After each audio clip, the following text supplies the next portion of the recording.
The phone. The phone is probably one of the most hated things amongst technical salespeople. They don't want to make cold calls. They're nervous, they don't like it, it takes up too much time, they're just worried and fearful that if somebody does answer the phone, are they going to mess it up? Are they going to be able to hear them? Do I have good service? All those things. Typically, people don't like making phone calls when they're not comfortable or confident in themselves. A phone call is no different than an email, except it's more personal and it's instant. If somebody answers the phone, you need to be able to pitch your service or product or whatever you're trying to do right then and there. Whereas an email, you just send it out and then you're just waiting to see if they look at it on their time and whether or not they respond. The most phone calls that I've ever made in a day typically is around 110 to 120. That's over 8 hours.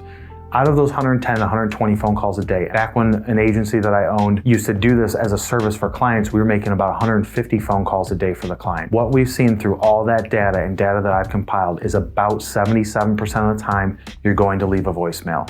Now that's a significant amount of time. So when you leave a voicemail and you're asking for somebody to call you back, most likely they are not going to call you back.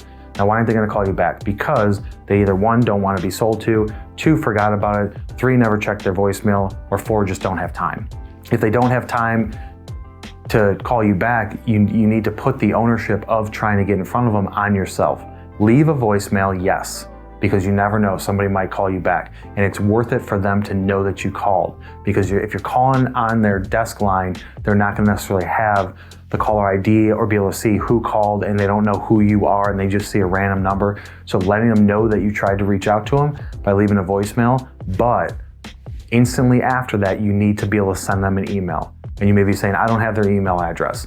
Well, there's ways to figure that out. In the prospecting course, I talk about using ZoomInfo and getting a license at ZoomInfo, or using LinkedIn to be able to try and figure it out.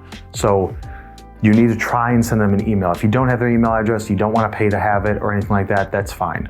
But at least leave them a voicemail. Because they didn't answer the phone, you didn't speak to them. Even if you left a voicemail, you still didn't talk to them. So you can call them back 3-4 days later. This is not something where a lot of people say, I called them, I can't call them back for a week or 2 weeks because I don't want to annoy them, I don't want to bug them. You're really not bugging them. Even if you're just trying to have a 5-minute conversation or a 3-minute conversation to see if there's any sort of need with your service or capabilities, it's really not a bother to them. So you got to remove the fear out that you're going to annoy them. At the end of the day, they're not a customer. You don't even know if they're qualified. So what does it matter if you call them a few times over a month or twice in 1 week just to get a hold of them? That's not going to hurt or hinder the potential relationship you're trying to build. So the phone call is extremely important in the industry and in technical sales in general. Everybody's just relying on marketing to bring people in, or they're relying on the website to bring new leads in and warm leads, and they don't want to pick up the phone. So it's just like old marketing methods and old technology and old things like using billboards to advertise. Billboards were popular, then they became less popular. Now they're cheap to buy space, and people are starting to do it again. The market has moved away from sales over the phone a lot over the last 5 to 7 years. So picking up the phone and calling will make you stand out. You never know, they might answer it. But if they don't, leave a voicemail. You need to understand the purpose behind why you're trying to get them on the phone. The purpose of getting them on the phone is to move them to the next stage. You have to know what your purpose is based on your service, your capabilities, your product, whatever it is that you're selling. You have to understand that either you're trying to schedule a demo or you're trying to get a meeting. And you're trying to get a meeting with other people at the company, with decision makers, or with themselves face to face. Even if it's done over video, you're trying to secure a meeting.